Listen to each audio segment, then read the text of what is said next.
Hace unos días, y refrendando a Robert Cox en su artículo en el Buenos Aires Herald, dijimos respecto al acuerdo firmado entre Argentina e Irán sobre la formación de una comisión de la verdad en relación al atentado a la AMIA, que Argentina se había puesto en el lado oscuro de la historia. Ayer, 13 de marzo de 2013, el cardenal Jorge Bergoglio fue instituido papa. Así, ahora, la Argentina tiene un lado luminoso en la historia. Felicitaciones y buen augurio a Francisco I. Y bravo Argentina.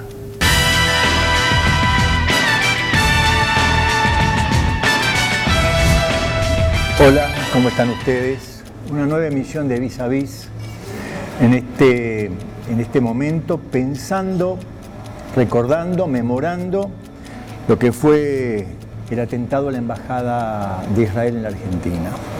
Un 17 de marzo de 1992, a las 14:45, murieron asesinadas 29 personas y hubo centenares de heridos.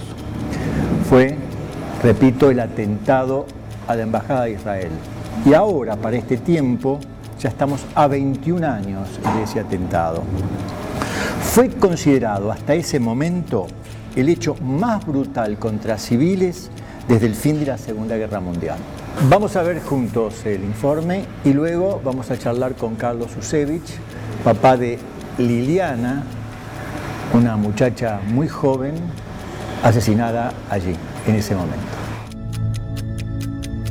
El ataque a la Embajada de Israel en la Argentina, ocurrido el 17 de marzo de 1992, dejó el saldo de 29 víctimas fatales y 240 heridos, pero la investigación no arrojó detenidos ni juzgados concretos hasta ahora. Desde el inicio de la causa, la investigación, por tratarse de una representación diplomática acreditada en la Argentina, estuvo a cargo de la Corte Suprema, la cual determinó que el atentado fue producido por un coche bomba y que la República Islámica de Irán era la responsable política del ataque. Ya han pasado 21 años y desde el primer día, muchos son los familiares que luchan por justicia y por la verdad. Carlos Susevich es uno de ellos. Su hija falleció ese 17 de marzo. Luchador incansable, fue quien lideró, a pesar de muchas resistencias, la organización de los actos de memoria en el predio donde estaba la embajada y hoy se encuentra la Plaza Israel. A los 89 años, es el referente de los familiares, un hombre íntegro que supo reconvertirse del dolor más tremendo a partir del compromiso con la vida de sus nietos y la búsqueda de justicia.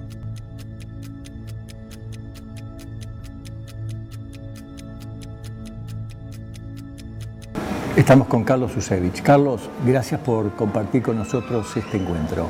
Yo les agradezco a ustedes el interés en promover este recuerdo.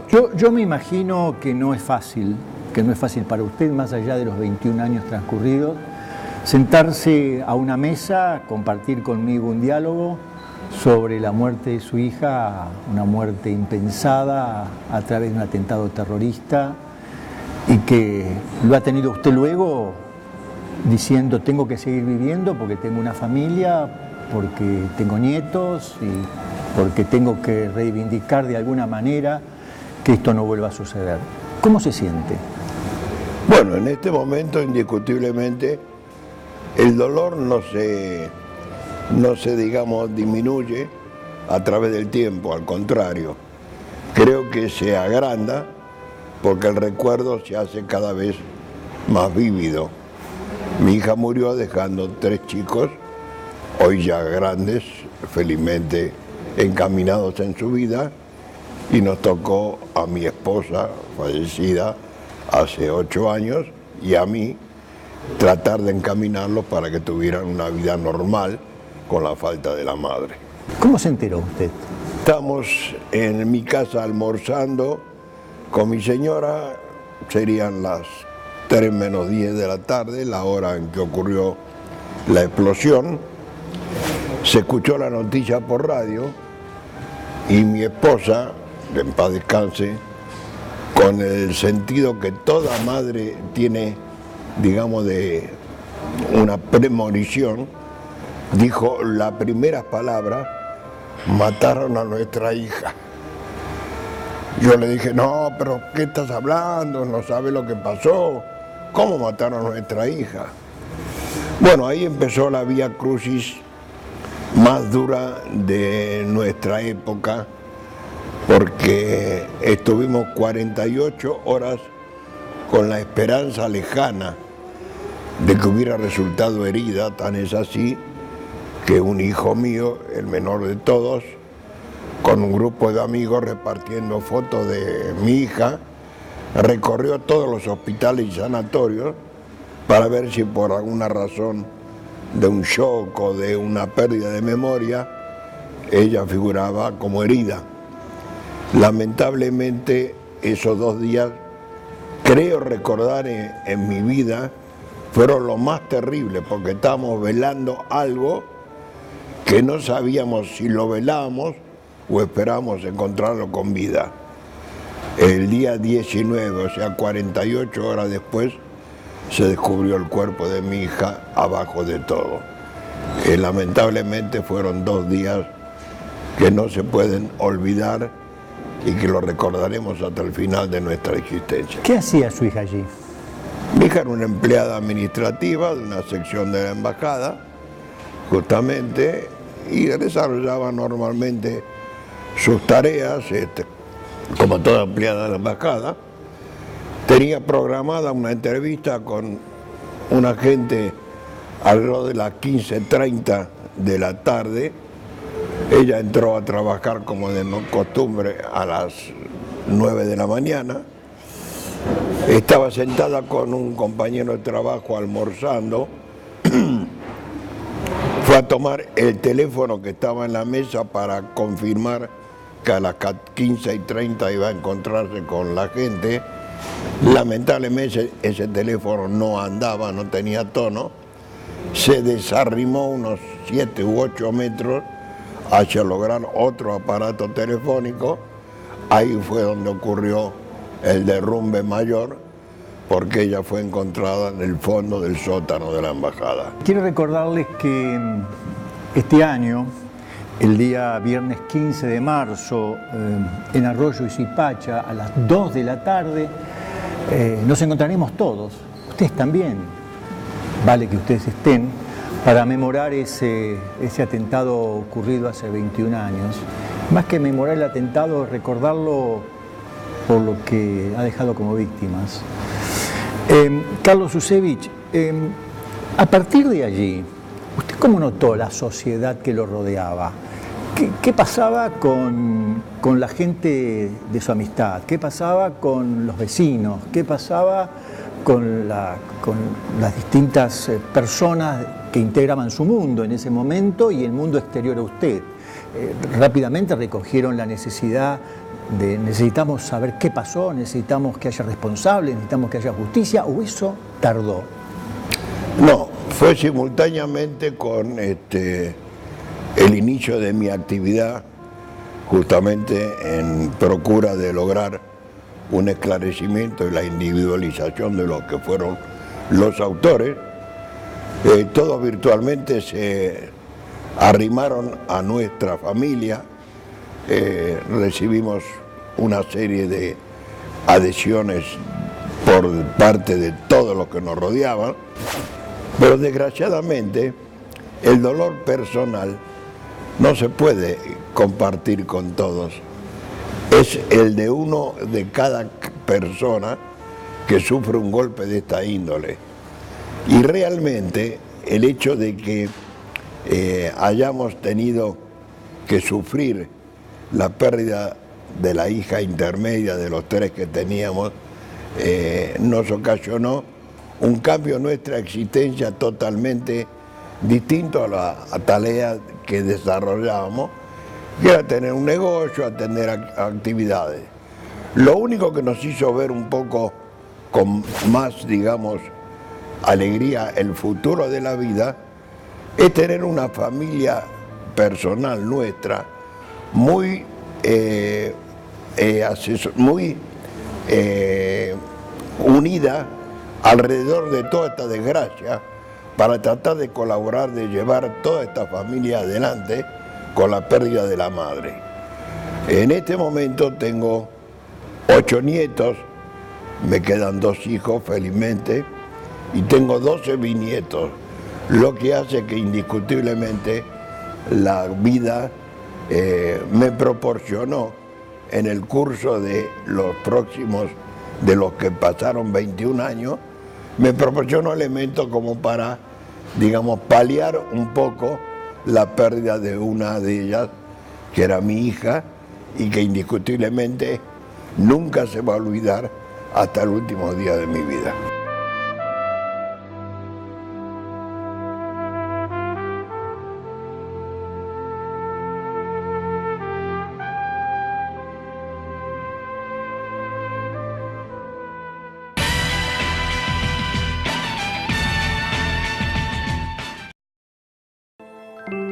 La ciudad se va a dormir y se levanta con cada uno de nosotros.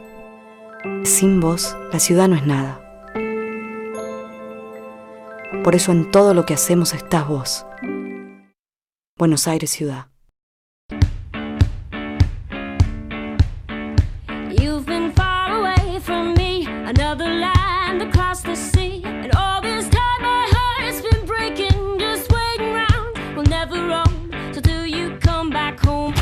Los hospitales deben dar insulina gratis a los diabéticos que no tengan cobertura médica. Ley 337. El colegio de tu hijo no puede retener el boletín de calificaciones aunque debas alguna cuota.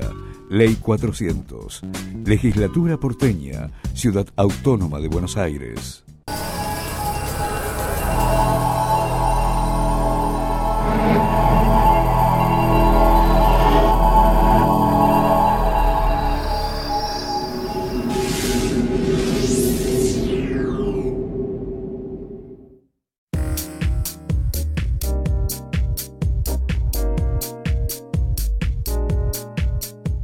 Cadenazzi, hace más de 60 años líder argentino en fuegos artificiales, teléfono 4863-3070.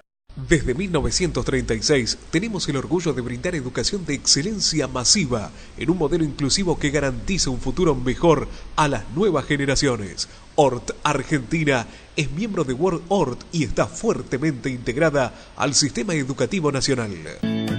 Créditos hipotecarios Ciudad Social del Banco Ciudad, para que puedas tener tu casa con un ingreso menor al que te piden los demás bancos. Llama al 0822-20400. Banco Ciudad, te quiere ver crecer. En Ezeiza estamos terminando el aeropuerto más moderno de América Latina. Inauguración nueva Terminal B. Preparque Internacional. Noviembre 2012. Aeropuertos Argentina 2000. Soñamos con vos. Estamos agrandando el Aeroparque Metropolitano con la construcción de los nuevos edificios 3 y 4 y la ampliación del sector de embarque regional. Aeropuertos Argentina 2000. Soñamos con vos.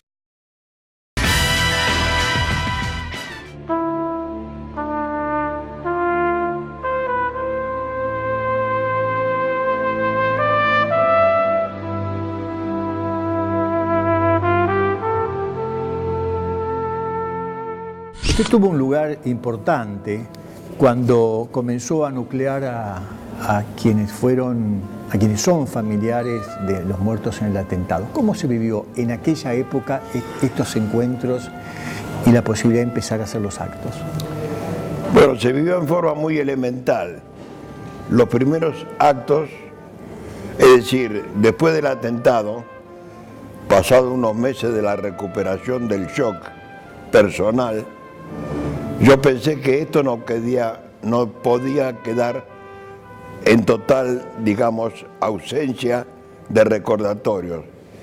Y comencé tratando de construir el panorama de un rompecabezas, tratando de arrimar a la gente que había sufrido, como yo, los problemas que hemos tenido con la pérdida de familiares. Los primeros actos los inicié subido en un banquito en la vereda donde había estado la embajada destruida, donde había un cerco que cubría totalmente los escombros. Ahí fueron los primeros 3 o 4 actos hasta que paulatinamente comenzó a gestarse un grupo de familiares que se fueron acercando a mí al verme en cualquier acto comunitario con la foto de mi hija colgada con un cordón, donde me preguntaban de qué se trataba. Y cuando empecé a explicar lo que había ocurrido y quién era la autora, quién era la foto que yo tenía acá presente, es cuando comenzaron a nuclearse. Tan es así que después de varios años me constituí el líder del grupo de familiares. Y tengo la satisfacción enorme de decir que los mantuve unidos a todos en un proyecto que donde siempre, en todo momento, solicité y encaré la investigación real y verdadera de lo que fue el atentado y de quiénes fueron los verdaderos autores. Y hasta hoy en día siguen unidos alrededor mío. Tan es así que, felizmente, después del cambio de los integrantes de la Corte Suprema de Justicia, que nunca nos atendieron hasta la desaparición del famoso expresidente Carlos Saúl Menem, hemos sido recibidos de inmediato al presentar un pedido de audiencia por los integrantes actuales. Y creo que en el fondo ellos mismos, que son los que tienen a su cargo la investigación del atentado, no han dejado en ningún momento de atendernos cuántas veces hemos propuesto una medida de prueba o de, digamos, fundamento legal, dado que yo soy querellante y reconocido por ellos contra los supuestos o probables autores del atentado. Pero yo también recibí un informe de la Embajada de Israel y hay un párrafo que dice: un monumento de mármol, que es el que allí se instaló, levantado en la sede diplomática, recuerda el nombre de los caídos aquel fatídico 17 de marzo. Una réplica de la columna de la casa original sustenta un versículo que nos impone: cada día la reconstruiré como fue, del profeta Amós. Sí, eso está dentro de la embajada. Esa reconstrucción con una parte de un destrozo de lo que ha habido después de la explosión. Y realmente eso se logró gracias a la colaboración que tuve de un integrante de nuestra comunidad, el señor León Wasserman, justamente, que fue el que primero que ninguno afrontó la compra de este terreno que había sido vendido por la embajada a un organismo digamos de orden edilicio que iba a ser un hotel aparte. Cuando yo me enteré, me entrevisté de inmediato con el embajador Avirán y le dije que era una vergüenza que el lugar donde había ocurrido el primer atentado antisemita como magnicidio en la República Argentina desapareciera de circulación con un edificio cualquiera. Él no le dio la importancia que tenía que darle, pero el señor León Wasserman sí jugó su patrimonio total en la compra de este terreno y hemos tenido que hacer una reunión con aportantes de distintas extracciones religiosas, judíos y no judíos, para reunir el dinero para realmente construir este monumento, que es el único lugar que tenemos para hacer el recordatorio, no solo cada año, sino cualquier acto de memoria en recuerdo de lo que ahí cayó. Usted sabe, Carlos, que usted da cuenta de algo importante que yo quiero refrendar y agregarle.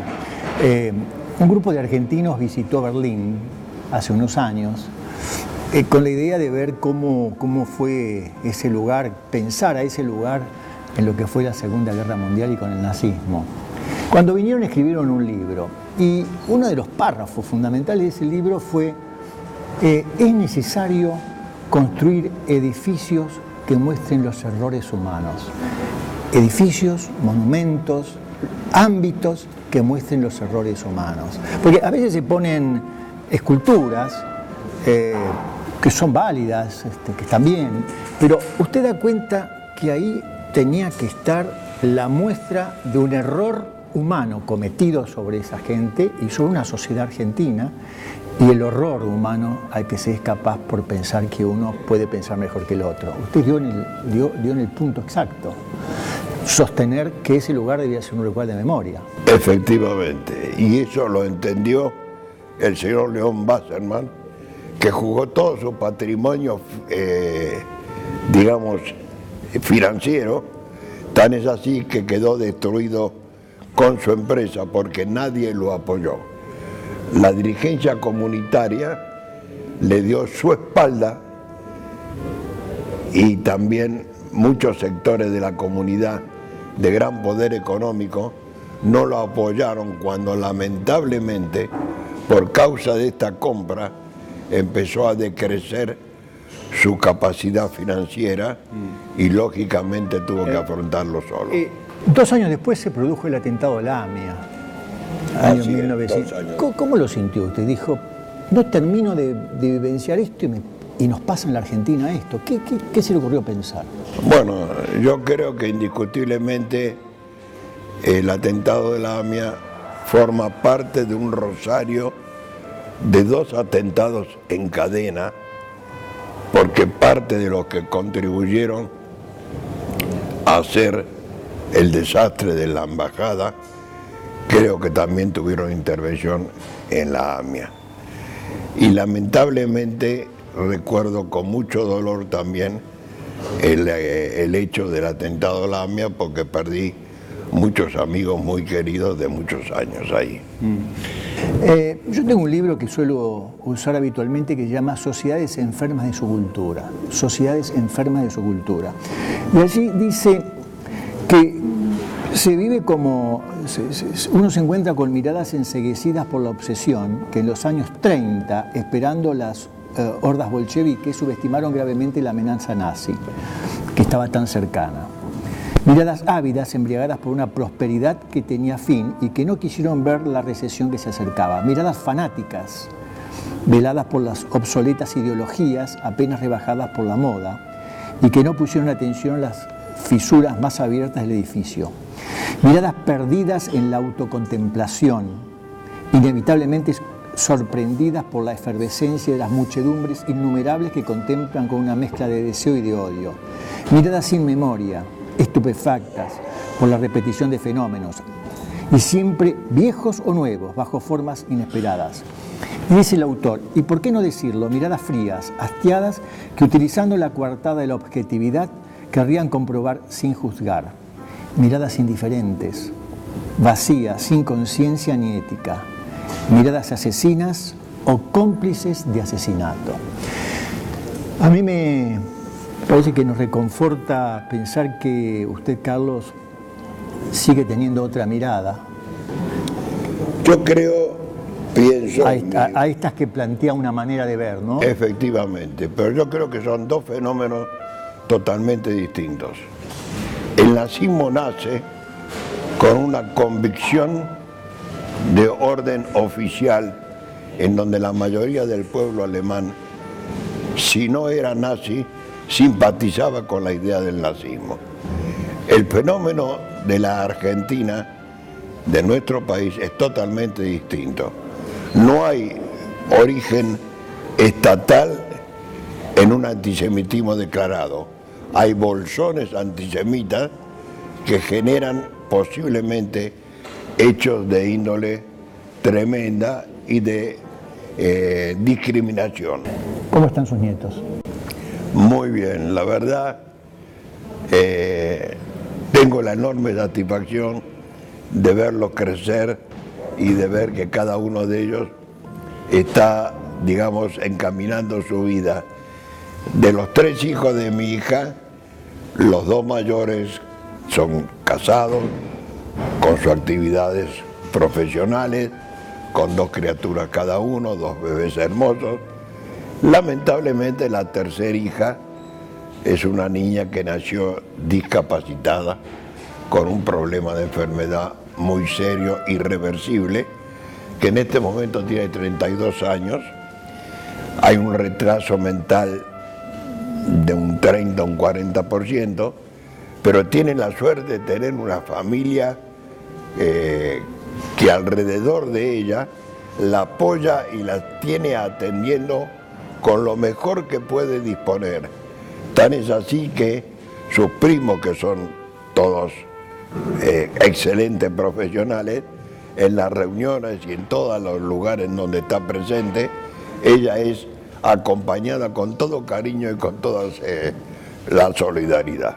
Yo quiero agradecerle este encuentro para Vis a Vis y por otra parte transmitirle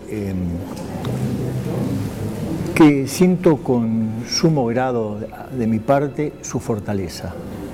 Le agradezco muchísimo el concepto, trataré de seguirme manteniendo siempre en todo momento lo más posible dentro de este sistema de vida que tengo, mientras la fuerza, vuelvo a repetir, y mi neurona me respondan. Carlos, muchas gracias. No hay por qué, ustedes lo merecen. Bien, hasta aquí llegamos en esta emisión de Vis a Vis, memorando, recordando el atentado a la Embajada de Israel. Les vuelvo a recordar, esta emisión de hoy jueves, ustedes se van a encontrar mañana con la posibilidad de estar a las 14 horas en Arroyo Suipacha, que fue sede de la Embajada de Israel y que hoy es el ámbito donde se evoca ese atentado, para que estén presentes y puedan también recordarlo. Les va a hacer bien, nos va a hacer bien, siguiendo esa línea de pensamiento de quienes fueron a Berlín, vale la pena pasar por los monumentos de los horrores. A uno le entra, vale que duele un poquito. Y después nos encontraremos con la fortaleza de Carlos para poder superarlo y seguir la vida. Gracias.